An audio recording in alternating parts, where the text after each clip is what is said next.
What made you call in a favor you swore you'd never use? My 6-year-old daughter Pia came back from her dad's house with chunks of hair missing.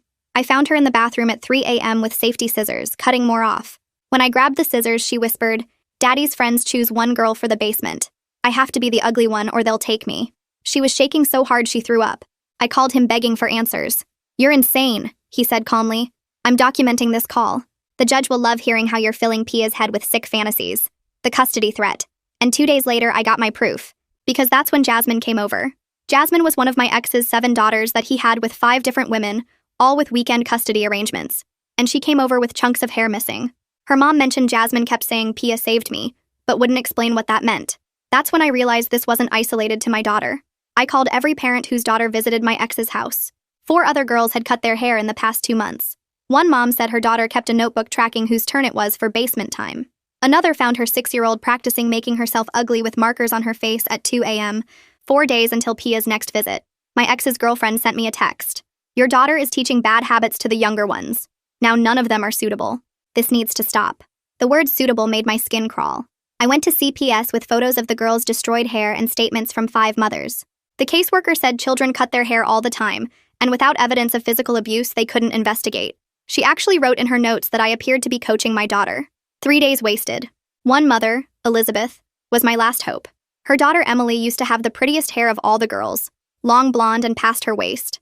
Emily got picked for the basement 2 months ago and hadn't been the same since. She slept under her bed, wouldn't let anyone bathe her, and drew pictures of stairs going down into darkness. Elizabeth looked broken when she told me Emily still had the hair she cut off saved in a box under her bed labeled before. I had 3 days left and tried the police again. The officer actually smirked. "Little girls playing hairdresser isn't a crime, ma'am. Maybe focus on being a better co-parent?" He slid the photos back without looking. "Besides, your ex already called. Said you might come in with wild stories." That night, Pia stood at the mirror touching the small amount of regrowth. "It's getting pretty again," she said matter-of-factly. "I'll have to go down next time." My phone buzzed. It was my lawyer. I begged him to tell the judge I was sick, in an accident, detained, any lie that would let me keep her home Friday. He stayed silent until I finished crying to say the words that broke me. If I didn't send Pia for her visit, I'd lose custody permanently. I had 24 hours to decide between contempt of court or sending my daughter back to that house. Pia gave me Jasmine's hair ribbon at breakfast. My hair grew back too fast last time. Jasmine had to go instead. The guilt in her 6-year-old voice broke me. 1 hour left and Pia gripped my hand in the car. What if I can't make myself ugly enough this time? When we pulled into his driveway, 2 other cars were already there. Selena climbed out first, 5 years old with blonde curls to her waist. Then Eve, 7 with beautiful dark hair. Pia saw them and started screaming. "Not them! They're too pretty!" I just smiled. Because I wasn't just dropping Pia off tonight. I was getting into that basement. I called my cousin Pedro, ex-military police. "Remember what Uncle Larry did to us?" He didn't need more. "Give me 20 minutes. The other mothers were walking their daughters to the door. Pedro arrived with his brother Jose. They'd done 2 tours in Afghanistan together. Knew how to make people talk. My ex came out smiling, ready to gloat about custody. But his face changed when he saw Pedro. "Get inside," Pedro said quietly. The other mothers held their daughters back as we followed him in. His girlfriend tried to run. Jose caught her in the kitchen, zip-tied to a chair in seconds. My ex backed against the wall. "This is kidnapping. You just lost custody forever. Where's the basement?" I cut him off. Pedro already found it. 3 locks, just like the neighbor said. He had them picked in under a minute. My ex went white. "You can't go down there. Please. You don't understand. The pretty ones go down." I was recording everything. 1 girl every weekend. Pia tried to save them by cutting her hair. I moved toward the stairs. The wooden steps creaked under my weight as I went down into the darkness. Cold air wrapped around me, and I could see my breath in little puffs. A single bulb hung from a wire in the middle of the ceiling. It swayed back and forth, throwing crazy shadows on the gray concrete walls. My phone shook in my hand, but I kept recording everything. The smell hit me first, like old gym socks mixed with something sour that made my stomach flip. At the bottom of the stairs, I stopped and stared at what they'd set up down here. A tripod stood in the corner with a video camera pointed at a small mattress on the floor. The mattress had stains on it and no sheets. SD cards were scattered across a wooden table next to the tripod. 4 metal rings were bolted into the walls at different heights with rope coiled next to each one. My legs felt weak, but I forced myself to walk closer and film every detail. Pedro called down from the top of the stairs asking if I was okay. I managed to say yes even though my whole body was shaking. I needed to document everything before the police got here. My ex started yelling from upstairs about lawsuits and kidnapping charges and how we'd all go to jail. His voice sounded scared now instead of angry. I ignored him and kept filming the basement setup. On the table next to the SD cards, I found a notebook with a pink cover. Inside were dates going back months with different initials next to each date. P for Pia appeared a lot at first, but less after 2 months ago. JM for Jasmine showed up more recently. ER had the most marks next to her initials. Emily Rose from Elizabeth's descriptions. The pattern made me want to throw up. Each weekend, one set of initials got marked.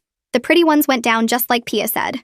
My hands shook so bad I almost dropped the notebook, but I filmed every page. Jose was keeping my ex and his girlfriend tied up in the kitchen while I searched for more evidence.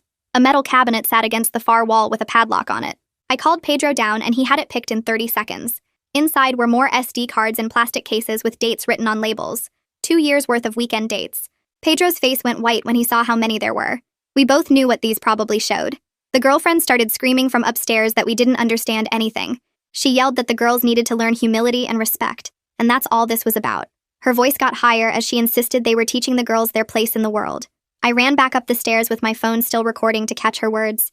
She kept going even when she saw me filming. She said the pretty ones got too much attention and needed to be brought down. She said it built character. My ex told her to shut up, but she kept screaming about how the girls needed to learn. I got it all on video. My hand stopped shaking as I dialed 911. The dispatcher answered and I told her we'd found a locked basement with evidence of child abuse. She asked if anyone was hurt, and I explained about the girls cutting their hair and the basement setup. I gave her the address and she said units were on the way. She told me not to touch anything else, but I'd already touched plenty. The other mothers had gathered their daughters outside by their cars. I went out and asked the neighbor lady to come look at what we'd found. She was maybe 70 years old with gray hair and curlers. She said she'd heard crying from the house sometimes, but figured it was just kids being kids. When she saw the basement, her hand went to her mouth. She kept saying, "Oh my God," over and over. She said she'd testify to whatever we needed. 2 patrol cars pulled up with lights flashing but no sirens. The officers got out slow like this wasn't urgent. They saw Pedro and Jose standing guard and immediately got defensive. One officer said we could face charges for unlawful entry and restraint. Pedro stayed calm and explained we'd prevented imminent harm to children. The officer said that wasn't for us to decide. They wanted to arrest Pedro and Jose right there, but Pedro kept his cool. He showed them the basement and suddenly they stopped talking about arresting anyone. One officer called for backup while the other started taking pictures. 20 minutes later, an unmarked car pulled up and Detective John Curry got out. He was maybe 50 with gray hair and moved like he'd seen everything. He turned on his body camera right away and started separating everyone for statements. He told the patrol officers to secure the scene and keep everyone separated. His whole manner changed when he saw the basement. He stopped being skeptical and started being thorough.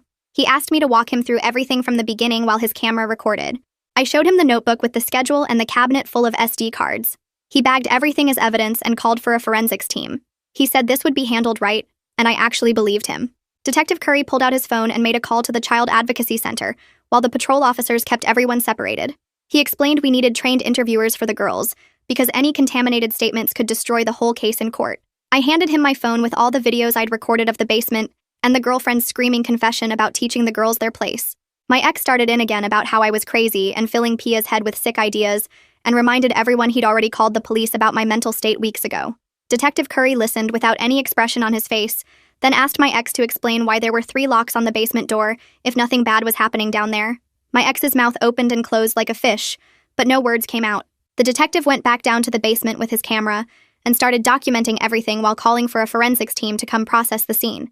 He put on gloves and carefully bagged each SD card as evidence and took photos of the mattress and the anchor points in the walls and the tripod setup.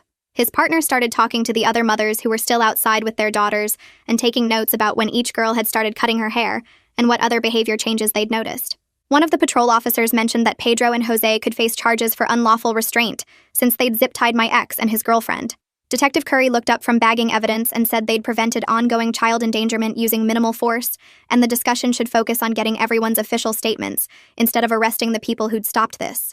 About 40 minutes later, a woman in a gray suit showed up and introduced herself as Marta Price from CPS. She took one look at the basement setup and the evidence bags and immediately approved an emergency protective hold on all 7 girls. She was mad that a previous complaint had been closed without proper investigation and kept shaking her head while reading through the old case file on her tablet. She made it clear none of the girls would be going back to their father's house tonight or any night until this was fully investigated. 2 vans from the Advocacy Center arrived to transport the children for forensic interviews with their specialist, Isabel Rose. I was scared about what Pia would have to describe, but knew she needed to tell trained professionals who could document everything properly for court. The other mothers and I got in our own cars to follow the vans while the police stayed to continue processing the scene. Detective Curry asked me to come to the station to give my formal statement about why I'd entered the house without permission. He said I might get a trespass citation, but he understood my position as a mother trying to protect her child and advised me to cooperate fully with everything going forward. Pedro and Jose had to show their IDs and explain their military background to the officers. They agreed to stay available as witnesses and understood they might face misdemeanor charges for the restraint, even though they'd been trying to help. I felt bad for dragging them into this mess, but Pedro just squeezed my shoulder and said, "Family protects family, no matter what." The girlfriend started trying to minimize everything while still zip-tied to the chair. She claimed they were just teaching the girls to be modest and not vain about their looks. She admitted the word suitable in her text meant teaching them humility through basement time, but insisted it was all about building character and respect. Every word out of her mouth made things worse for them, and Detective Curry recorded all of it on his body camera. He called someone named Sunita Bhatia, who was an assistant district attorney, and explained what we'd found. She approved seeking a telephonic search warrant for the SD cards so they could review the footage immediately, instead of waiting days for a regular warrant. Within an hour, the warrant came through and Detective Curry started reviewing the videos on a laptop in his car. His face got darker and darker with each video he watched.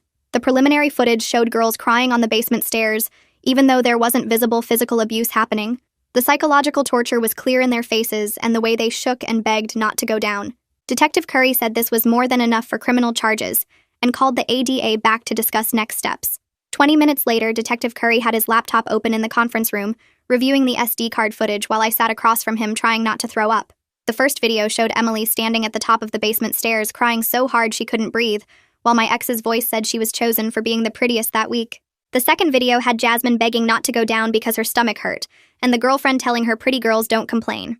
Detective Curry's jaw kept getting tighter with each video he clicked through, and after the fifth one he closed the laptop and called the ADA again, saying they had more than enough for multiple felony charges. We walked out to the garage where another officer was taking photos of a huge whiteboard covered in the girls' initials with dates next to them going back 2 years. Every girl who'd cut her hair had their initials circled in red marker with the word unsuitable written next to them starting exactly when they'd destroyed their hair. The schedule showed Emily's initials appearing every other week until 2 months ago, when she started cutting her hair, and then Jasmine's initials replaced hers on the schedule. Detective Curry took close-up photos of everything while calling someone at CPS about a complaint from 14 months ago that got closed without investigation. He found the case number in their system showing a neighbor had reported hearing children crying and screaming from the basement, but the caseworker had marked it as unsubstantiated after my ex told her the kids were just playing too rough. The detective documented everything in his notes and said this pattern of missed warnings would strengthen the criminal case and help with the civil lawsuits that would definitely be coming. One of the other officers came in holding a folder from Emily's school counselor, who just faxed over drawings Emily had made 6 months ago, showing stick figures going down dark stairs with tears on their faces. The counselor's notes said she'd been concerned, but my ex had explained Emily was just processing her parents' divorce and asked them not to contact me about it. Detective Curry added the drawings to the evidence pile and called Ada Bhatia back to update her on everything they'd found so far. Within an hour, she'd filed emergency paperwork with the family court judge for immediate no-contact orders covering all 7 girls, plus requesting an expanded search warrant for my ex's computers and phones to look for more evidence. 2 officers walked my ex out to their patrol car in handcuffs, while he kept yelling about false imprisonment and how his lawyer would destroy all of us in court.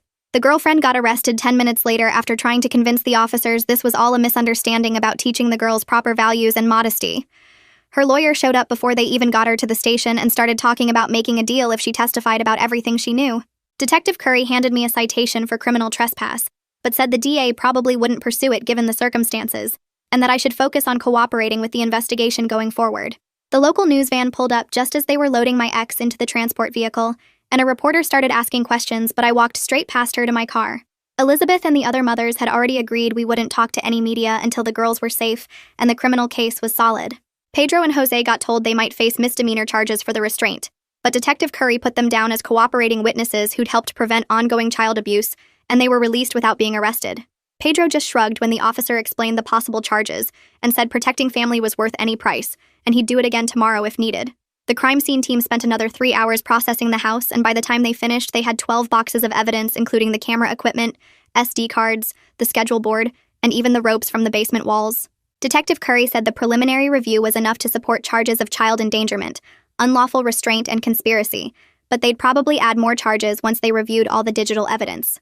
My phone kept buzzing with texts from the other mothers asking for updates, and I told them about the arrests and evidence, but asked them to stay quiet about everything until the official charges were filed. The detective gave me his card and said he'd call me the next day with updates about the case, and reminded me again not to do anything that might compromise the prosecution. I drove to the advocacy center to pick up Pia, who'd finished her first interview with Isabel, and looked exhausted, but less scared than she had in weeks. On the way home, she asked if Daddy was going to jail, and I told her the police were handling everything now and she was safe. That night, she slept in her own bed for the first time in a month without waking up screaming about her hair growing back. The next morning, Detective Curry called to say the girlfriend's lawyer had already reached out about a cooperation agreement where she'd testify about the whole system in exchange for reduced charges. He also mentioned that 2 more mothers had come forward after hearing about the arrests with similar stories about their daughters suddenly cutting their hair after weekend visits. The investigation was expanding, and he said this was turning into one of the biggest child abuse cases the county had seen in years. The Advocacy Center called me the next morning to schedule Pia's forensic interview with Isabel Rose for that afternoon. I packed snacks and her favorite stuffed animal even though they said she'd be in a separate room from me. The building looked like a regular house from outside with a playground in back and bright paintings in the windows. Isabel met us in the lobby wearing jeans and a sweater instead of a suit, which made Pia relax a little. She showed Pia the interview room with its soft couches and art supplies while I waited in another room watching through a monitor. For 2 hours, I watched my daughter slowly open up about the basement and the selection process and how she figured out cutting her hair would make her less pretty. She couldn't say everything and kept drawing instead of talking when Isabel asked about specific weekends. Isabel came out afterward and explained this was normal for trauma victims, and they'd need multiple sessions to get the full picture. She said Pia did amazing for a first interview and gave me referrals for trauma therapists who specialized in young children. My lawyer called that night saying the emergency protective order hearing was scheduled for 2 days later, and I needed to bring all my documentation. The retainer I'd paid him 3 months ago was already gone, and he needed another $5,000 to continue representing me. I sold my grandmother's jewelry the next morning and pawned my laptop to scrape together $3,000. He said we had a strong case with the arrests and evidence, but warned me the judge might not be happy about my vigilante approach. The courthouse was packed when we arrived for the hearing with all 7 mothers there with their lawyers.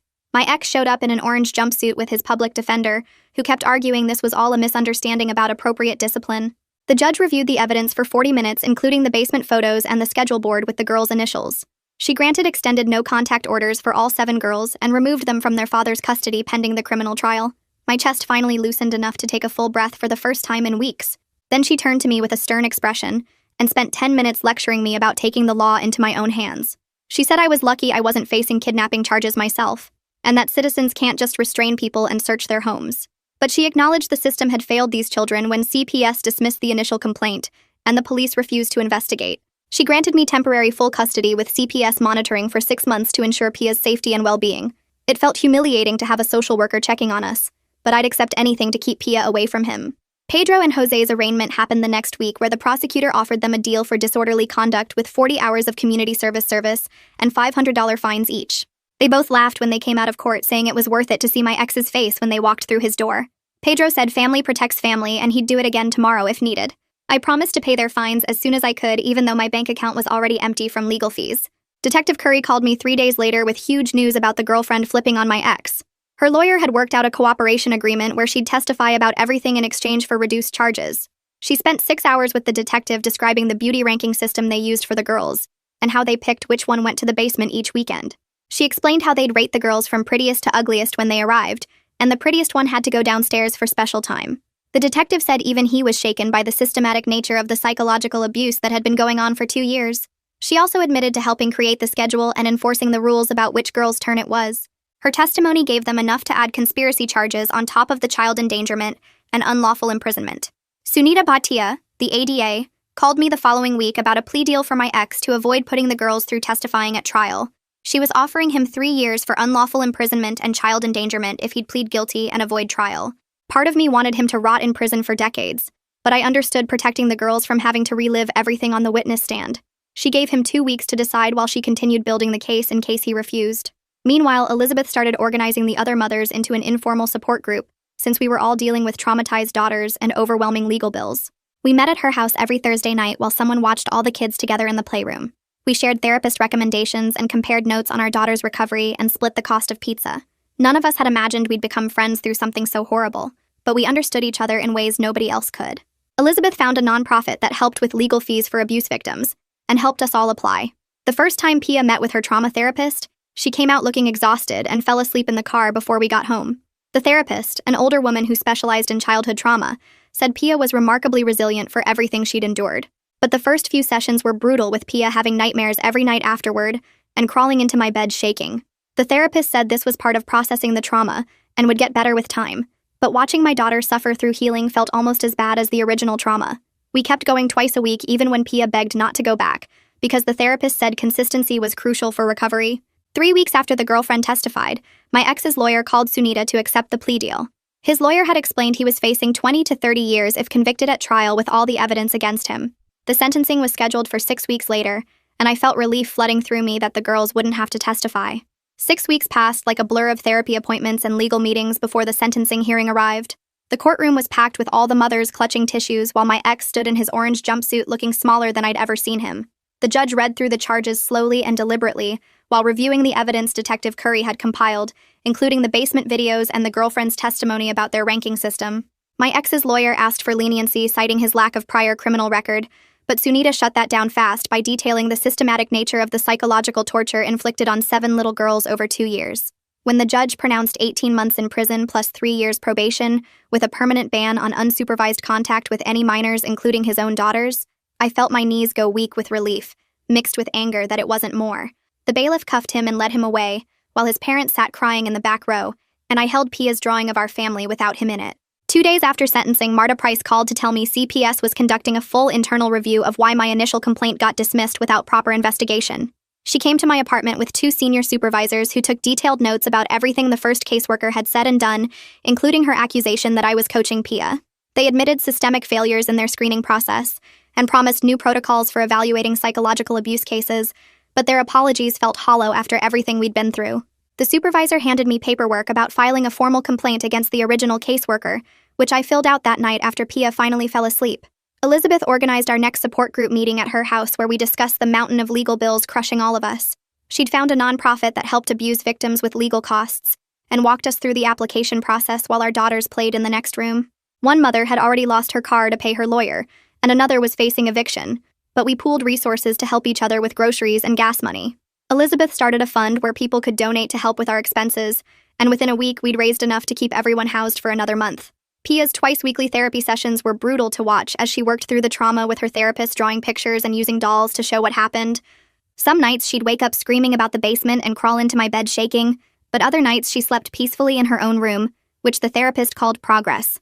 She still checked her hair length in the mirror every morning, running her fingers through it nervously, but stopped talking about cutting it off. The therapist said this obsessive checking would fade with time and consistency, but watching my daughter struggle with something so basic as her own hair broke my heart daily.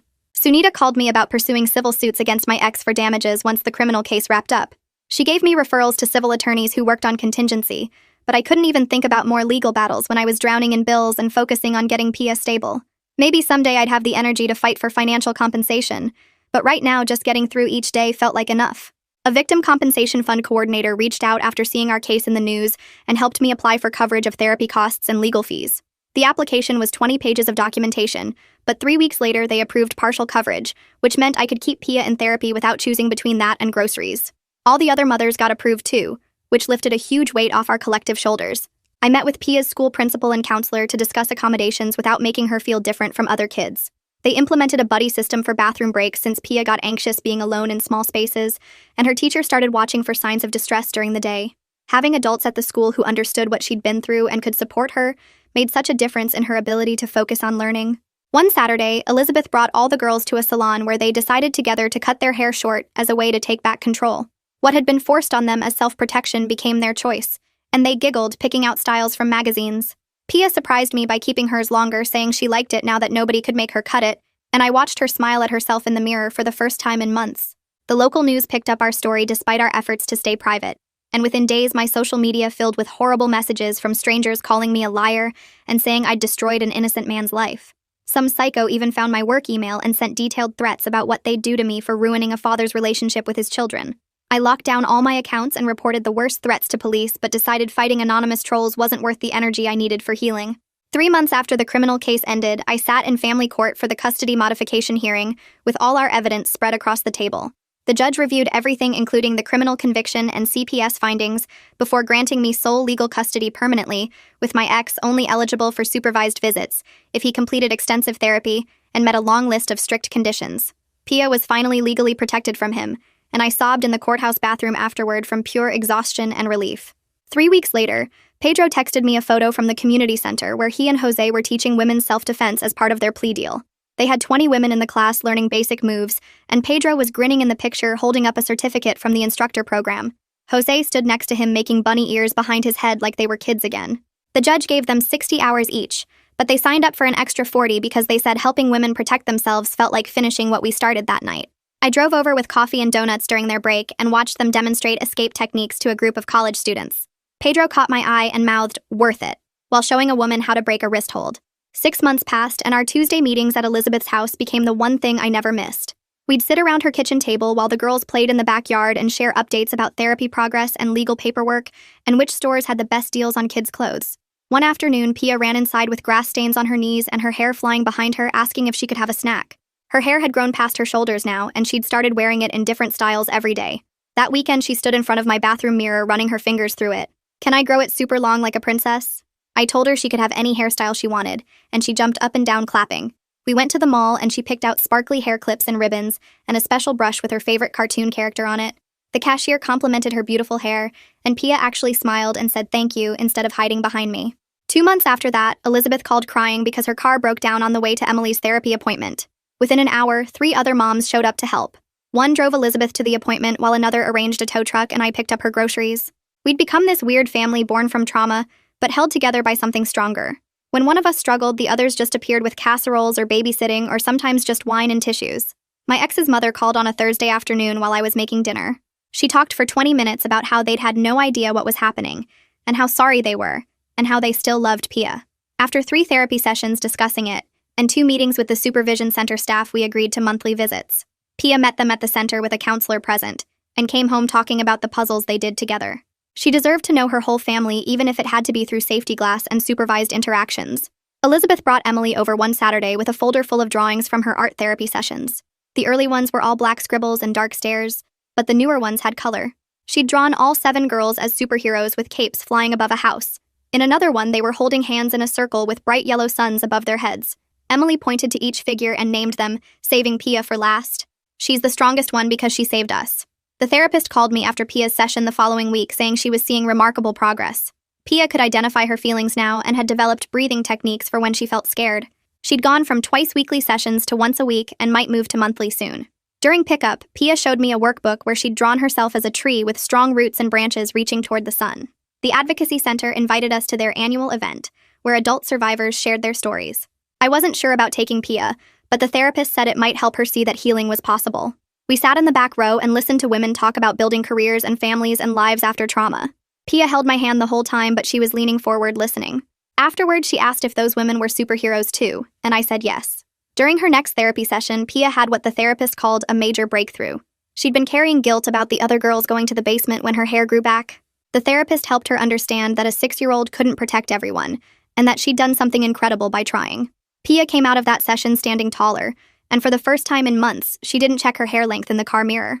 A letter came from the Department of Corrections saying my ex was transferred to a facility with a treatment program. His parents told me during their next visit that he'd finally admitted what he did and was starting therapy. I threw the letter in the trash without reading the rest because I didn't care about his journey or his healing or his anything. The only thing that mattered was that he'd be locked up for 18 months and then banned from unsupervised contact with children forever. 3 weeks after that, the district attorney's office called me about creating new rules for cases like ours. Detective Curry was running the training and wanted me to share what signs we saw that everyone missed.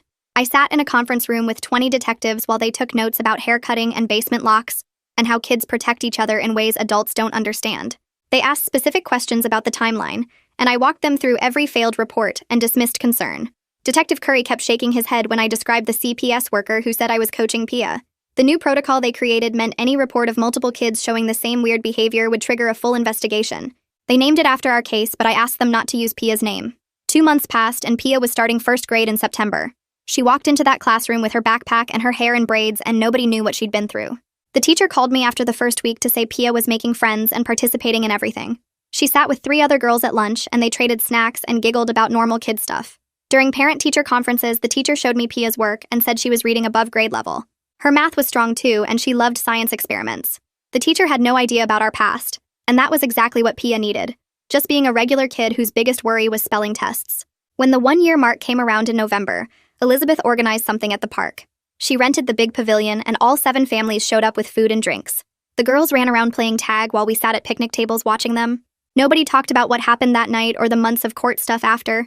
We just watched our daughters being kids and ate too much potato salad. Jasmine was chasing Pia around the playground and they were both laughing, so hard they could barely run. Emily had brought sidewalk chalk and all the girls drew pictures on the concrete. They drew flowers and rainbows and regular kid stuff. Not a single dark staircase in any of the drawings. After the holidays, Elizabeth signed Emily up for a kids' theater program at the community center. Pia begged to join too, so I signed her up. Every Saturday morning, they practiced little plays and learned songs. Pia loved being on stage where she got to pretend to be different characters. The instructor said she had natural stage presence and always knew her lines. For their spring show, they did Peter Pan, and Pia played one of the Lost Boys. She had 3 lines and practiced them constantly at home. When show night came, she said them perfectly, and took her bow with the biggest smile. Around that time, I met someone at the grocery store of all places. We both reached for the same box of cereal and laughed about it. He asked if I wanted to get coffee, and I surprised myself by saying yes. His name was Mark, and he worked construction. I told him about Pia on our second date and about everything that happened. He didn't run away or act weird about it. He just listened and said we were brave. When I introduced him to Pia after a month of dating, she was nervous and quiet. Mark didn't push her to talk or try too hard. He just sat on the floor and built Legos with her while I made dinner. After he left, Pia said he seemed okay, which was huge coming from her. We took things slow, and Mark understood why. 6 months into first grade, Pia came to me with an idea.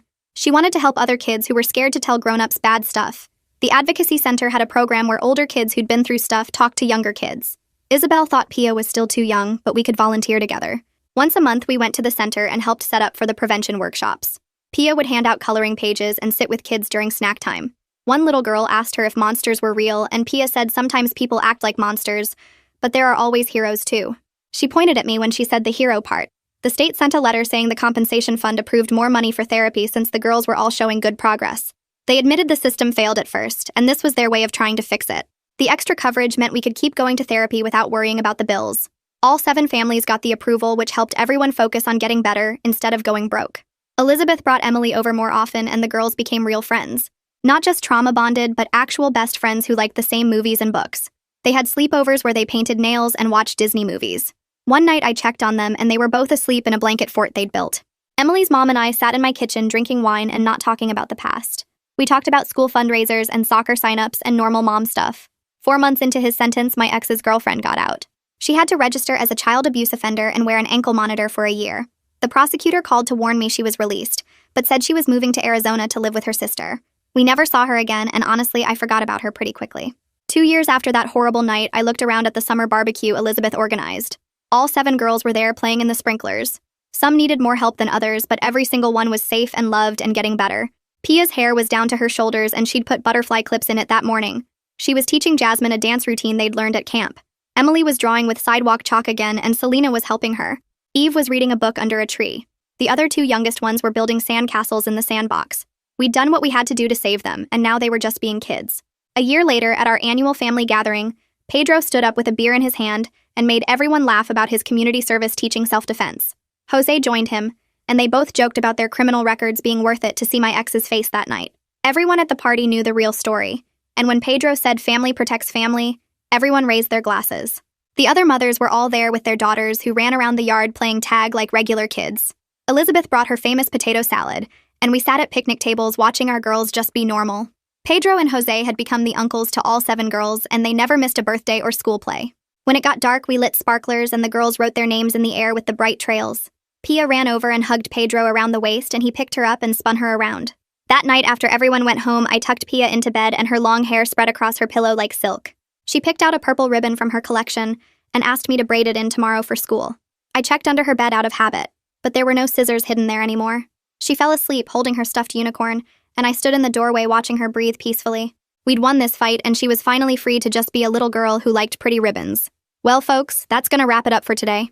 Thanks for letting me wonder about all this with you. It's always interesting sharing these thoughts together. Subscribe for more content like this.